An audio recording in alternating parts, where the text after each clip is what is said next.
Dalam sebuah rapat para pemimpin di Bali, I Gusti Ngurah Rai terpilih sebagai komandan pasukan TKR di Sunda Kecil, yang bermarkas di Denpasar, dengan pangkat mayor.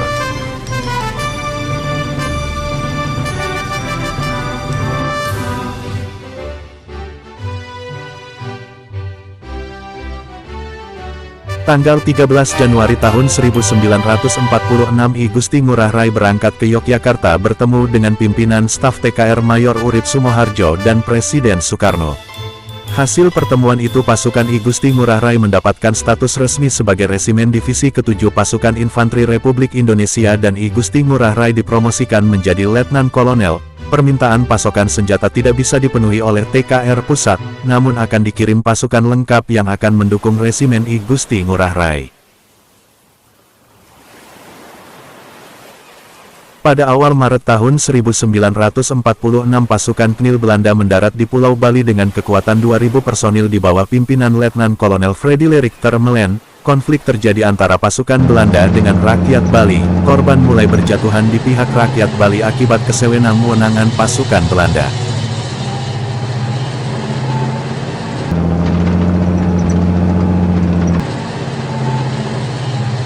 Pasukan TKR mempercepat pengiriman pasukan ke Bali untuk mendukung Resimen Ngurah Rai. Pada bulan April berangkat 160 personil menuju Bali dan berhasil masuk ke Pulau Bali tanpa rintangan.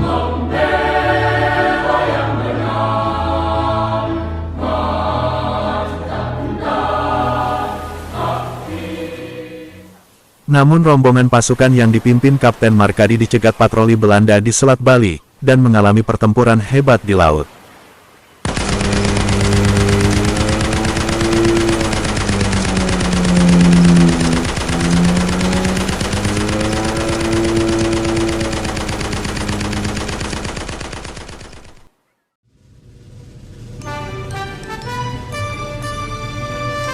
Pada akhir Agustus tahun 1946, pemerintah Inggris mengirimkan Lord Killen ke Indonesia untuk menjadi negosiator perundingan antara Belanda dan Republik Indonesia. Konsulat Jenderal Inggris di Jakarta menjadi tempat melaksanakan perundingan. Hasil dari perundingan ini menghasilkan gencatan senjata pada tanggal 14 Oktober tahun 1946. Setelah pemilihan umum Belanda pada tahun 1946, koalisi pemerintahan mendirikan Komisi Jenderal untuk memulai negosiasi dengan Indonesia. Pemimpin dari komisi ini adalah Wim Sermerhom. Perundingan dilaksanakan di Linggarjati. Lokasi Linggarjati diusulkan oleh Maria Ulfa, Menteri Sosial Republik Indonesia. Alasan pemilihan Linggarjati adalah daerah ini masuk wilayah yang dikuasai Republik Indonesia. Pada awalnya lokasi perundingan diusulkan di Jakarta, namun pihak Republik Indonesia menolak karena Jakarta sudah dikuasai Belanda. Delegasi Belanda dipimpin oleh Hubertus van Mook, sementara Republik Indonesia dipimpin oleh Sultan Syahrir, Perdana Menteri Republik Indonesia. Perundingan dimulai tanggal 11 November 1946 sampai dengan tanggal 15 November 1946. Hasil perundingan tersebut adalah, Belanda mengakui kedaulatan Republik Indonesia secara de facto atas wilayah Jawa, Sumatera dan Madura. Belanda harus meninggalkan wilayah Republik Indonesia paling lambat tanggal 1 Januari tahun 1949. Belanda dan Republik Indonesia sepakat membentuk negara Republik Indonesia Serikat. Republik Indonesia Serikat harus tergabung dalam Persemakmuran Indonesia Belanda, dengan Ratu Belanda sebagai kepala negara. Hasil perundingan Linggarjati mendapat tanggapan negatif dari pihak oposisi Republik Indonesia dan kalangan tentara Republik Indonesia. Namun Presiden Soekarno bisa menerima hasil perundingan termasuk akan dibentuknya Republik Indonesia Serikat. Partai Masyumi, PNI, Partai Rakyat Indonesia menolak hasil perundingan Linggarjati. Sisi positif dari perjanjian Linggarjati adalah Indonesia mendapat tempat di dunia internasional dan PBB. Dukungan atas kemerdekaan Republik Indonesia mengalir dari berbagai negara.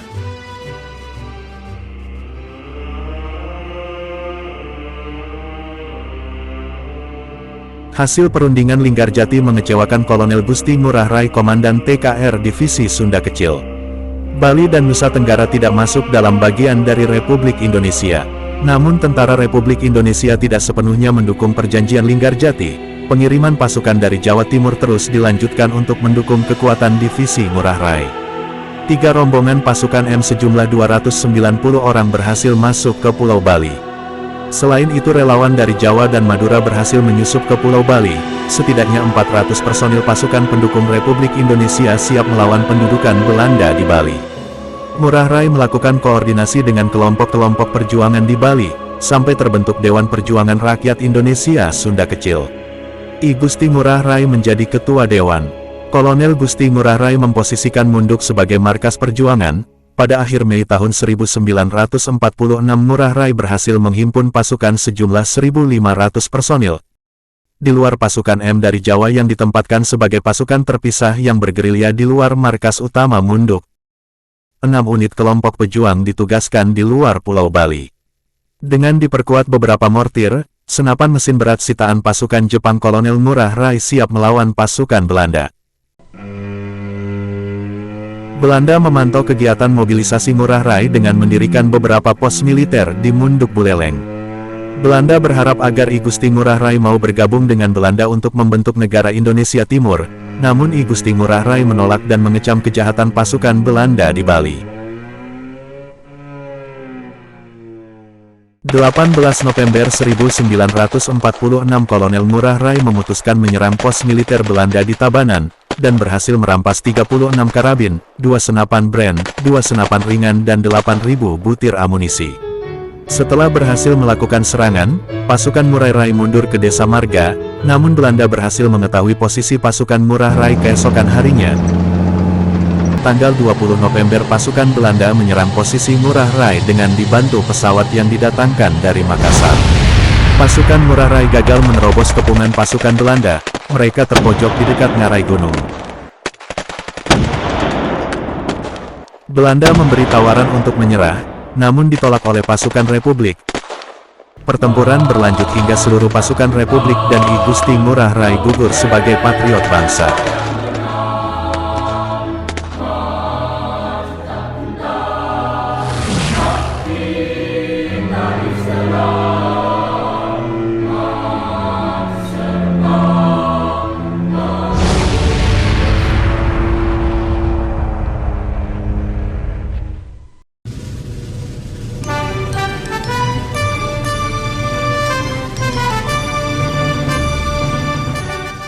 Belanda mulai kesulitan keuangan untuk membiayai operasional pasukan di Indonesia. Di awal tahun 1947 jumlah pasukan Belanda telah mencapai 120.000 tentara aktif, sementara negeri Belanda baru pulih dari Perang Dunia. Pada bulan Mei Belanda sudah membuat keputusan bahwa mereka harus merebut daerah-daerah produktif di Pulau Jawa dan Sumatera untuk mendukung biaya militer mereka di Indonesia. Untuk itu mereka harus membatalkan perjanjian Linggarjati yang baru saja ditandatangani. Kebuntuan perjanjian Linggarjati menjadi alasan untuk mengakhiri perjanjian tersebut. Di pihak Republik Indonesia, oposisi dan tentara menentang hasil perundingan Linggarjati yang menunjukkan kelemahan delegasi pemerintah Republik Indonesia, sementara pihak Nika Belanda mengalami kesulitan dalam membentuk federasi di luar wilayah Republik Indonesia. Perlawanan muncul di Kalimantan, Sulawesi, dan Bali Sunda Kecil.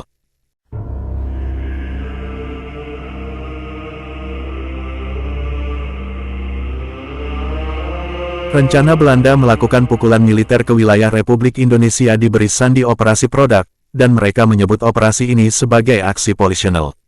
Target mereka adalah pelabuhan-pelabuhan di Laut Jawa, pabrik-pabrik gula di Jawa, minyak dan karet di Sumatera. Rencana militer Belanda disusun dengan mengerahkan 3 divisi untuk wilayah Jawa dan 3 brigade untuk wilayah Sumatera. Operasi ini direncanakan memakan waktu 2 minggu untuk merebut kota-kota di wilayah Republik dan 6 bulan untuk seluruh wilayah Republik Indonesia. Operatie Product, 3 divisies voor het eiland Java, 3 brigades voor het eiland Sumatra.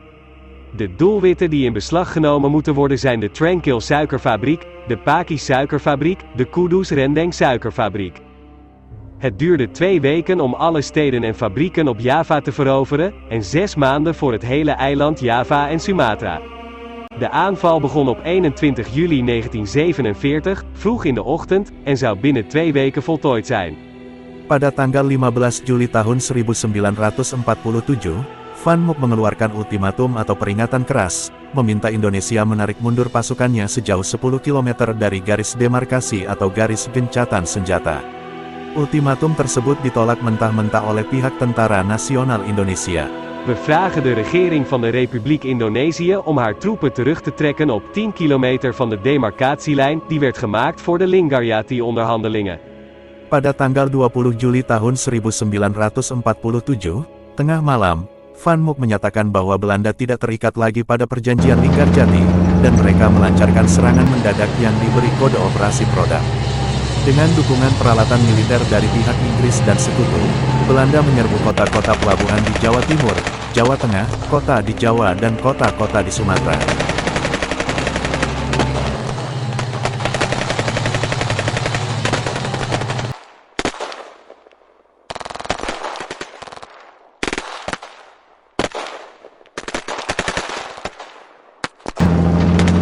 Tentara Nasional Indonesia gagal membendung serangan Belanda yang bersenjata lebih lengkap, namun TNI tidak mundur secara linier.